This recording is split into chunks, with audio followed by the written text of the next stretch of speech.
सरस्वतीं वन्दे वन्देऽहं भवतः सर्वान् नानास्थानसमागतान् संस्कृतप्रियसेवकान्।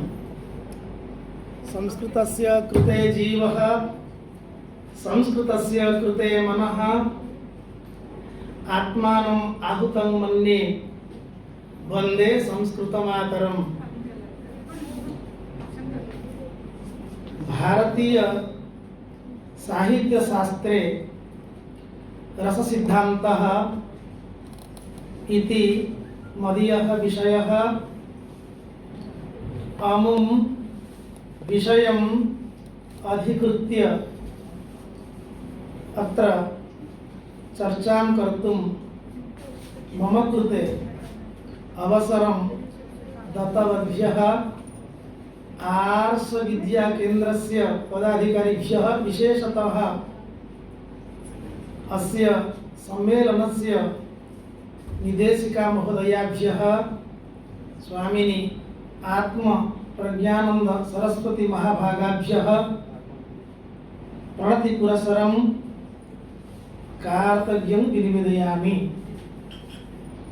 अस्य सम्मेलनस्य समायोजकानां डॉक्टर विभूति भूषण महापात्र महोदयानां कृतेपि कार्तज्ञं विनिवेदयामि। ये अन्ये विद्वांसः अत्र समुपस्थिताः, ये च श्रोतारः विश्वजालपुटमाध्यमेन अन्तर्जालद्वारा ये च श्रोतारः भवन्तः शृण्वन्ति, अहं सर्वेषां कृते अपि स्वागतवचनानि समर्पयामि। भारतीय साहित्य शास्त्रे प्रमुख सिद्धांतेषु रससिद्धान्तः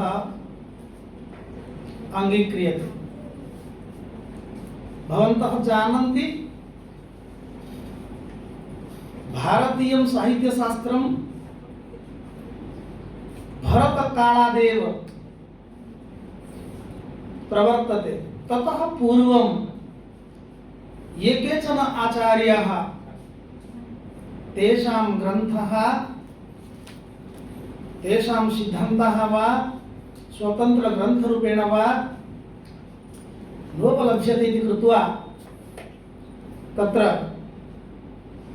आचार्य भरतमुनिः एव प्रप्रथम आचार्यः इति कथ्यते।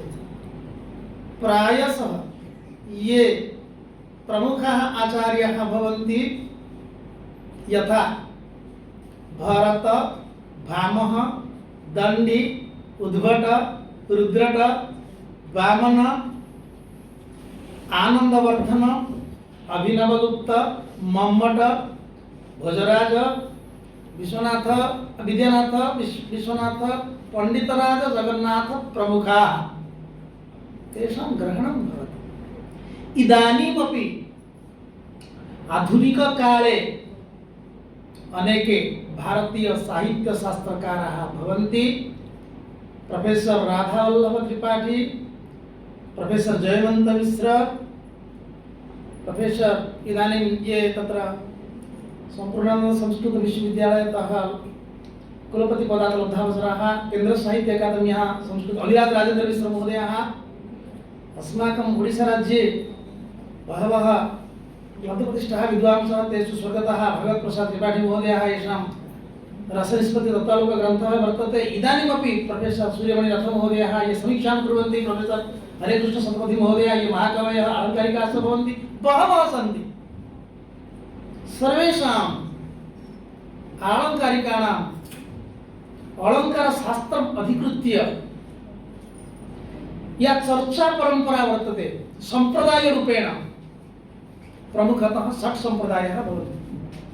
अलङ्कार संप्रदाय, रीति संप्रदाय,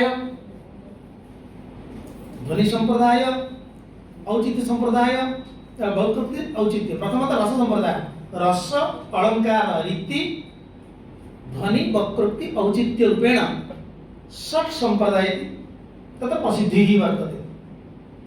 आचार्यः भरतः नाट्यशास्त्र ग्रन्थे कथयति न हि रसादृते कस्य अर्थः प्रवर्तते रसस्येव मुख्यत्वम् उद्घोषयति कः सः रसः इति जिज्ञासायां कथयति विभाव अनुभाव व्यभिचारी संयोगात् रसनिष्पत्तिरिति आचार्य भरतः नाट्ये अष्टौ रसान् अंगीकरोति शृंगार हास्य करुण रौद्र वीर भयानकाः विवस्थाद्भुत संयोजयति अष्टौ नाट्यरसाः स्मृताः इति कश्चित् विचारः भरतात् अनन्तरं ये आचार्याः आगताः ते रसविषये जानन्ति किन्तु भामह प्रभृतीनां चर्चा अलङ्कारस्य विषये अलङ्कार तत्त्वस्य विषये काव्यग्राह्यम् अलङ्कारात् सौन्दर्यम् अलङ्कारः अतः ते अलङ्कारवादिनः अलङ्कार सम्प्रदायस्य प्रवर्तकाः इति प्रसिद्धाः भामह उद्भट उद्गण प्रमुखाः आलङ्कारिक पितामहः भामहः इति कथ्यते मध्ये महान् कालः रसविषये चर्चा नास्ति मैं ये इतना सूचना देना चाहता हूं आप लोगों से निवेदन करना भी चाहता हूं भारतीय साहित्य शास्त्र में 6 संप्रदाय प्रसिद्ध है रस संप्रदाय अलंकार संप्रदाय रीति संप्रदाय ध्वनि संप्रदाय वक्र संप्रदाय और औचित्य संप्रदाय आचार्य भरत मुनि ने कहा है नहीं रसादृते कस्य अर्थः प्रवर्तते रस का जो महत्व है ये भरत मुनि अपने ग्रंथ में प्रतिपादन कर दिया उसके बाद आनंदवर्धन तक रस के बारे में चर्चा ही नहीं हुई इसका अर्थ यह नहीं है कि ये लोग रस को नहीं जानते हैं फिर भी भामह अलंकार के बारे में बताते हैं काव्यम ग्राह्यम् अलंकारा ऐसा एक समय था जहां काव्य में अलंकार का ही साम्राज्य था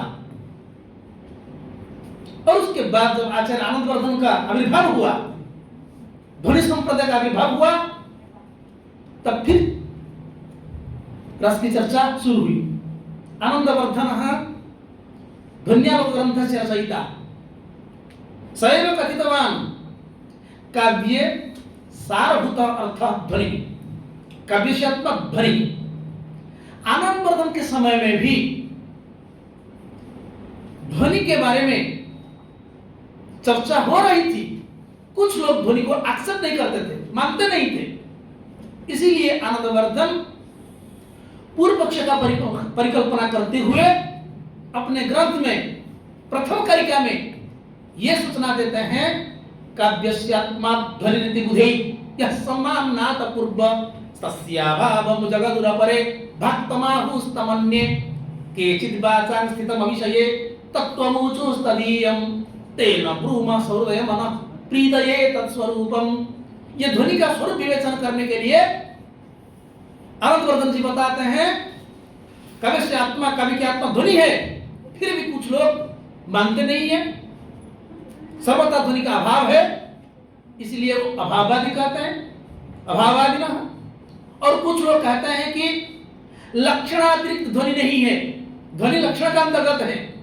ये भक्तवादी ना और कुछ लोग कहते हैं ध्वनि हो सकता है लेकिन हम वचन से स्वरूप से नहीं कह सकते हैं ये अनिर्वचनीयवादी ना ध्वनि ही नास्ति इति अभाववादिनः ध्वनि ही अस्ति लक्षणायाः अंतर्गतः इति भक्तवादिनः ध्वनि ही वाचा प्रकटयितुं न शक्यते इति अनिर्वचनीयतावादिनः इन सब लोगों का उत्तर आनंदवर्धन ने दे दिया है भूमिका के रूप में आनंदवर्धन ने बताया अलंकार शास्त्र में साहित्य शास्त्र में शब्द शक्ति 3 प्रकार की होती है अभिधा लक्षणा व्यंजना और आनंदवर्धन जी कवि के आत्मक ध्वनि को प्रतिष्ठापित करने के लिए भूमिका बनाते हैं यो अर्थ सौदेशलाघ्य काव्यात्मक व्यवस्थितः वाच्य प्रतीयमानाक्षौ तस्य भेदौ उभौ स्मृतौ सहृदयश्लाघ्यस्य अर्थस्य काव्यात्मभूतस्य अर्थस्य द्वौ भेदौ काव्य के आत्मा के रूप में जो अर्थ है एक वाच्य भाग होता है और एक प्रतीयमान भाग होता है आनंदवर्धन का यही सिद्धांत है कि जो प्रतीयमान है वो भी 3 प्रकार का है वस्तु रूप प्रतीयमान अलंकार रूप प्रतीयमान और रस रूप प्रतीयमान। आनंद वर्धन जी रस सिद्धांत को परिपुष्ट करने के लिए वही जो रस रूप प्रतीयमान यही काव्य की आत्मा है। इसीलिए आनंद वर्धन जी कहते हैं प्रतीयमानं पुनरन्य देव वस्तुस्ति वाणीषु महाकवीनां यतत् प्रसिद्धावयवातिरिक्तं विभाति लावण्यमिवाङ्गनासु अंगनासु यथा लावण्यं पृथग्भूतं भवति तथैव काव्ये प्रतीयमान अर्थ भिन्न भवति। प्रतीयमान अर्थ ये अलग चीज है। मैं तो क्लास में बच्चों को ये भी समझाता हूँ, भाई ये प्रतीयमान चीज क्या है ना, ये चीज बड़ी है मस्त मस्त, ये चीज बड़ी है मस्त, ये प्रतीयमान अर्थ सामान्य अर्थ नहीं है। जो वाच्यार्थ जो आप कहते हैं, हम कहते हैं, सुनते हैं, सामान्य अर्थ है, इसमें कोई चमत्कार नहीं है। लेकिन कवि उसी शब्द को लेकर के जब काव्य रचना करता है इसमें कुछ विशेष अर्थ रहता है, वही है प्रतीयमान। उसको लावण्य विवांगनासु कहा गया है। सुंदरियां हैं, शरीरे हस्तगतम सौंदर्यम, पादगतम सौंदर्यम, मुख सौंदर्यम, नेत्र सौंदर्यम भवति किंतु संपूर्ण शरीरे लावण्यमिति किंचित पृथग्भूतं वस्तु मुक्ता फलस्य छायायां तरलत्व विवांतरा। इसको व्याख्या कर बताते हैं लावण्य क्या चीज है। तो काव्य में ये जो चीज है प्रतीयमान, यह प्रतीयमान तीन प्रकार का होता है, एक वस्तु रूप और एक अलंकार रूप और एक रसरूप। रसरूप जो प्रतीयमान है यही काव्य की आत्मा है। काव्यस्य आत्मा स एव अर्थ तथा चादि कवे पुरा क्रंच द्वंद्व वियोगतः शोक श्लोकत्वमागतः। आनंद वर्धन जी इतिहास को प्रमाण के रूप में स्वीकार करते हुए बताते हैं रामायण की रचना कैसे हुई। आदि कवि वाल्मीकि तमसा नदी में स्नान कर रहे थे, अपने आंख में जो देखा है, जो भावना उत्पन्न हुई, आदि कवि वाल्मीकि का जो शोक, ये लौकिक शोक नहीं है, ये अलौकिक शोक है। मां निषाद प्रतिष्ठम त्वमगम शाश्वती समान यत क्रंच मिथुनाद एकम अवधीकम मोहितम। ये शोक, ये करुणरस का स्थायी भाव। आनंद वर्धन जी अपने ग्रंथ में यही प्रतिपादन करते हैं। अतः सह ध्वनेः स्वरूपम लक्षणम तत्र वदति यत्रार्थः शब्दो वा तमर्थ उपसर्जनीकृत स्वार्थो व्यक्तः काव्य विशेषः स ध्वनिरिति सुरभिः कथितः ध्वनि ही काव्य विशेषः। ये एक विचार है, ये स्वतंत्र विचार किया जा सकता है। हमारा ये उद्देश्य है भारतीय साहित्य शास्त्र में रस सिद्धांत। भारतीय साहित्य शास्त्रे अलंकार शास्त्रे रस सिद्धान्तः प्रमुख सिद्धान्तः भवति। तत्र संप्रदायानुसारं सिद्धान्तः रस संप्रदाय रसः, अलंकार संप्रदाय अलंकारः, रीति संप्रदाय रीतिः, ध्वनि संप्रदाय ध्वनिः, वक्रोक्ति संप्रदाय वक्रोक्तिः, औचित्य संप्रदाय औचित्यम्। सः एकः आचार्यः एकस्य संप्रदायस्य प्रवर्तनं च कृतवान्। परन्तु परवर्तिनि काले समर्थनं कियत् प्राप्तं, समर्थन मिलेगा तो ये मतवाद प्रतिष्ठित हो सकता है, समर्थन नहीं मिलेगा तो ये प्रतिष्ठा नहीं होगी। इसीलिए जब भारतीय साहित्य शास्त्र के बारे में हम चर्चा करते हैं, आज तक जो चर्चा हो रही है, एक संप्रदायः स रस संप्रदायः, ध्वनि संप्रदायस्य प्रवर्तनानंतरम, ध्वनि संप्रदाय के बाद ऐसा समन्वय का समय आ गया। आनंद वर्धन जी ऐसे समन्वय स्थापन कर दिए तो रस संप्रदाय एक ही संप्रदाय है जिसकी प्रतिष्ठा आज तक भी है। सारे लोग मानते हैं काव्यस्य आत्मा रसः। हमारे गुरुजी हमें समझाते हैं काव्यस्य आत्मा ध्वनि, ध्वनि आत्मा रसः, रसस्य आत्मा चमत्कार। अगर चमत्कार नहीं है तो हम इसको काव्य नहीं कहेंगे। तो देखिए काव्य है, जो कुछ भी कवि लिखेगा सब काव्य हो सकता है। काव्य के रूप में हम किसको स्वीकार करें? आनंद वर्धन जी समझाते हैं अस्मिन् संसारे अति विचित्र परंपरा वाहिनी कवि संसारे कालिदास प्रभृतयः द्वित्रा पंचसावा महाकवयः इति गण्यन्ते। सबको महाकवि हम नहीं कह सकते हैं। कवि तो कितने प्रकार के होते हैं, बहुत सारी चर्चा हुई है भारतीय साहित्य शास्त्र में। कवि, कुकवि, अकवि, सत्कवि, मंद कवि, ऐसी एक प्रकार की गणना भी है। और कवि मीमांसा ग्रंथ में राजशेखर जी वो भी परिगणना करते, विवाह करते हैं। हमारा ये चर्चा का अवसर नहीं है। फिर भी महाकवि कौन है, किसको महाकवि कहेंगे? आप जो कविता लिखोगे महाकवि नहीं हो सकते, हम जो लिखे नहीं है। आनंदवर्धन जी बताते हैं, अस्मिन् अति विचित्र परंपरा वाहिनी कवि संसार कालिदास प्रभृतय द्वित्राः पंचसावा महाकवि। 2, 3, 4, 5 लोग को हम कह सकते, समस्त को महाकवि को आदि परि बनाए, समस्त महाकवि ही परि बनाए। जिए व्यंग्य व्यंजक शब्दार्थ प्रयोग करिबार समर्थ आमे तांको महाकवि बोली कहबो। ध्वनि रचना रे रस रचना जे समर्थ जे निपुण आमे तांको कहबो। तेणु कर से कहते यत्नतः प्रत्यभिज्ञ तौ शब्दार्थ महाकवे। महाकवे शब्दार्थ न सामान्य न वाच्यवाचक अभी तो व्यंग्य व्यंजक तौ दौ शब्दार्थ ज्ञातव्य। ये सब चर्चा हुई है दुनिया लोग। हम अपने प्रश्न को आएंगे, रस ये क्या चीज है? का सा रस सह व्यंग्य। रस सर्वथा व्यंग्य ही होता है, वाच्य में शब्द में हम नहीं कह सकते हैं। ये अभिव्यक्ति होता है, कैसा परिप्रकाश होता है। इसीलिए एक सूत्र कहा गया है, आचार्य भरत मुनि स्वीय नाट्य शास्त्रे रससूत्रम लिखति विभावानुभाव व्यभिचारी संयोगात् रस निष्पत्ति ही।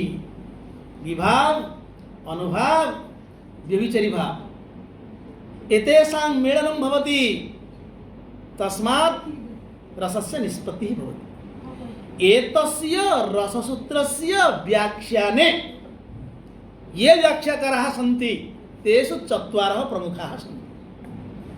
भट्टलोल्लट, श्रीशंकुक, भट्टनायक, अभिनवगुप्त, एते 4 व्याख्याकाराः भवन्ति। श्रीमद आचार्य अभिनवगुप्त पादानां नाट्यशास्त्रस्य अभिनव भारती व्याख्याने चर्चा अस्ति। परवर्तिनि काले मम्मटः स्वीये काव्य प्रकाशे एतेषां व्याख्यातॄणां रससूत्र व्याख्यानानि आलोचयति। एवमेव रसविषये साहित्यदर्पण ग्रंथे भी चर्चा कृता वर्तते। पंडितराज जगन्नाथः रससूत्रस्य 11 व्याख्यानानि उपस्थापयति। अगर हम विचार करेंगे तो प्रमुख रूप से इन 4 आचार्यों का व्याख्यान को हम ले सकते हैं। एक भट्टलोल्लट और श्रीशंकु का, भट्टनायक और अभिनवगुप्त। भट्टलोल्लट जी क्या कहते हैं भाई, ये रस क्या चीज है?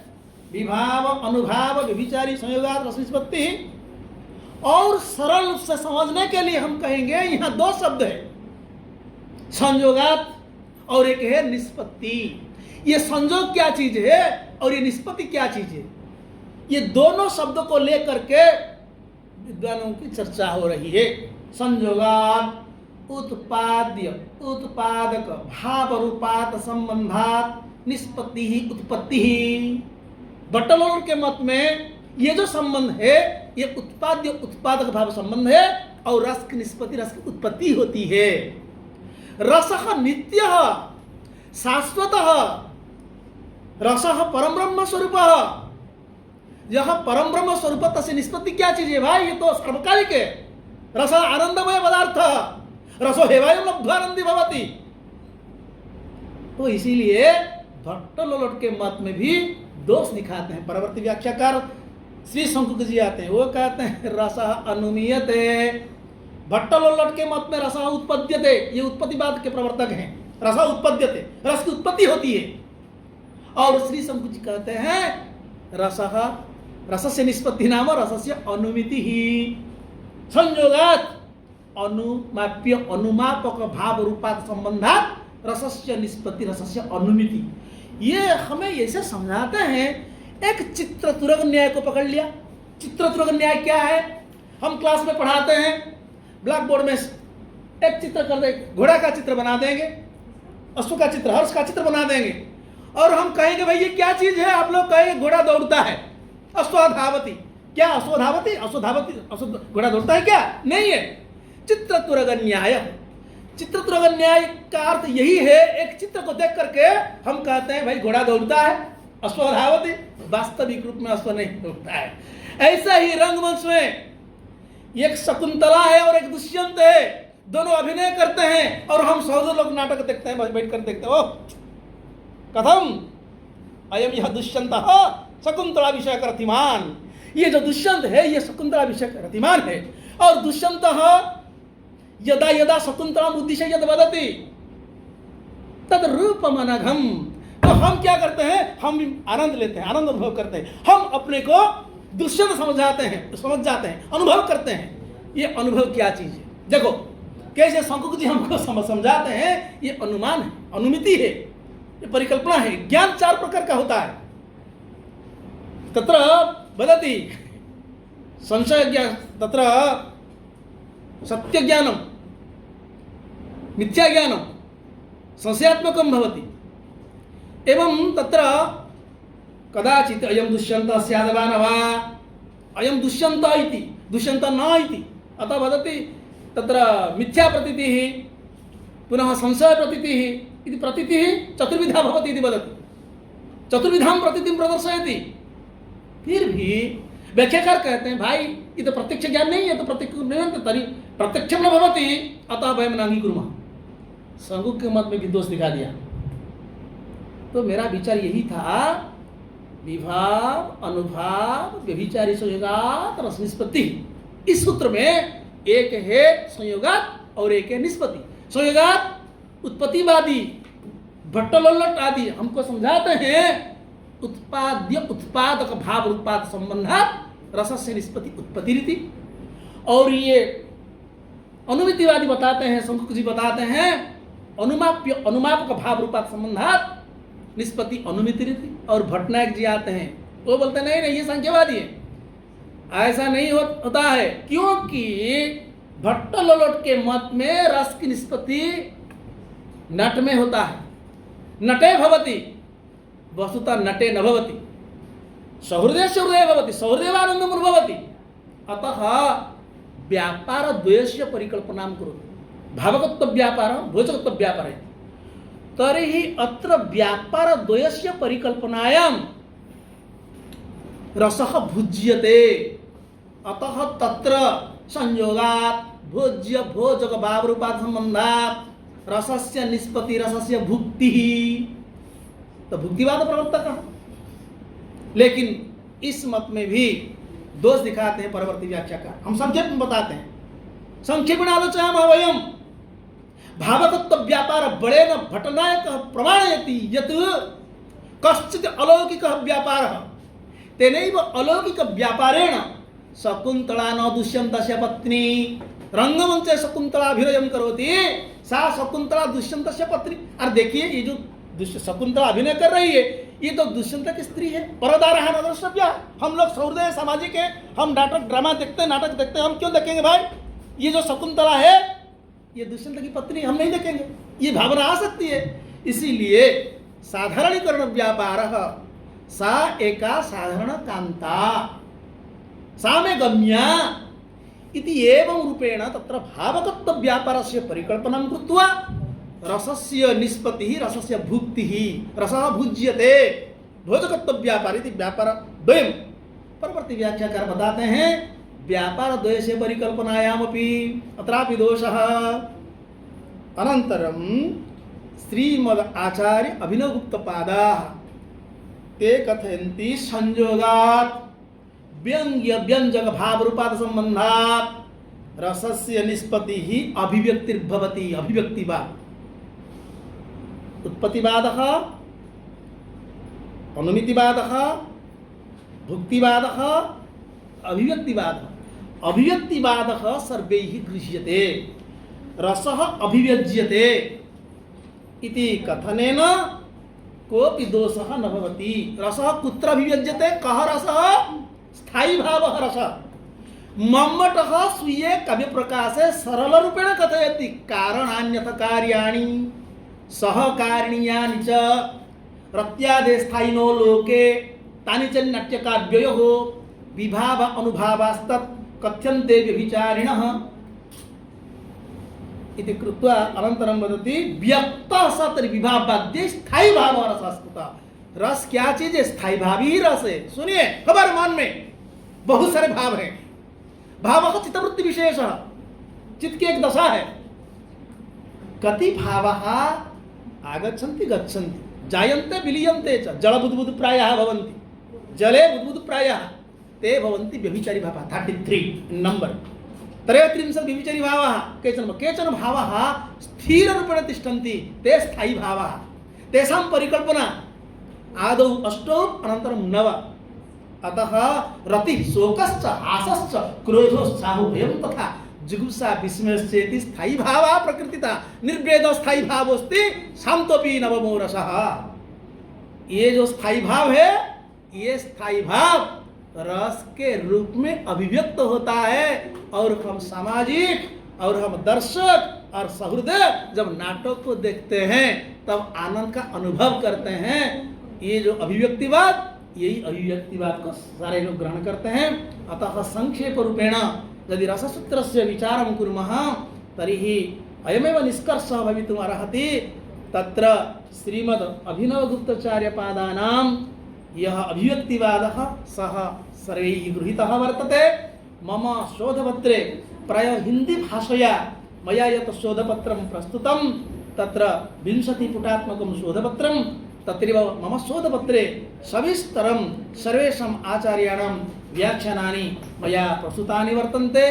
तत्र प्रमुखतः परवर्तिनि काले पंडितराज जगन्नाथः स्वीय रसगंगाधरे ग्रन्थे रससूत्रस्य व्याख्यानं कृत्वा कुत्र औचित्यं कुत्र च अनौचित्यम् इति यः विचारः तेन प्रस्तुतः, सोऽपि विचारः मम पत्रे हिंदी भाषया सूचितो वर्तते। वयं तदपि पठितुं शक्नुमः। मम कृते अमुम् अवकाशं दत्तवद्भ्यः आर्ष विद्या केन्द्रस्य पदाधिकारिभ्यः, अस्य राष्ट्रीय सम्मेलनस्य निदेशिकाभ्यः, स्वामिनी आत्मप्रज्ञानंद सरस्वती महाभागाभ्यः अहं प्रणामपूर्वकं पुनरेकवारं कृतज्ञताः विज्ञापयामि। एतावत् पर्यन्तं ये भवन्तः अत्रैव उपविश्य मम व्याख्यानं शृण्वन्ति, ये च तत्र विश्वजालपुटमाध्यमेन अन्तर्जालद्वारा ये भवन्तः श्रोतारः सन्ति, ये च शृण्वन्ति, भवतां सर्वेषां कृते कृतज्ञताः निवेदयामि। भवन्तः भारतीय साहित्य शास्त्र सिद्धान्ते प्रमुख तत्त्वं भवति रसतत्त्वं। काव्यस्य जीवितभूतं तत्त्वं, काव्यस्य प्रणभूतं तत्त्वं, तदेव रसतत्त्वम् अवश्यं भवन्तः अवगच्छन्तु। तत्र सर्वत्र काव्ये रसरूपस्य व्यङ्ग्यस्य साम्राज्यं भवति। व्यञ्जनाव्यापारः तत्र रसरूपः यः व्यङ्ग्यार्थः स रसरूपः व्यङ्ग्यार्थः भवति चेत् काव्यस्य जीवितभूतं तत्त्वं तत्र भवति। तच्च काव्यं सर्वैः आदृतं भवति, तदेव काव्यं प्रकृष्टं काव्यं भवति।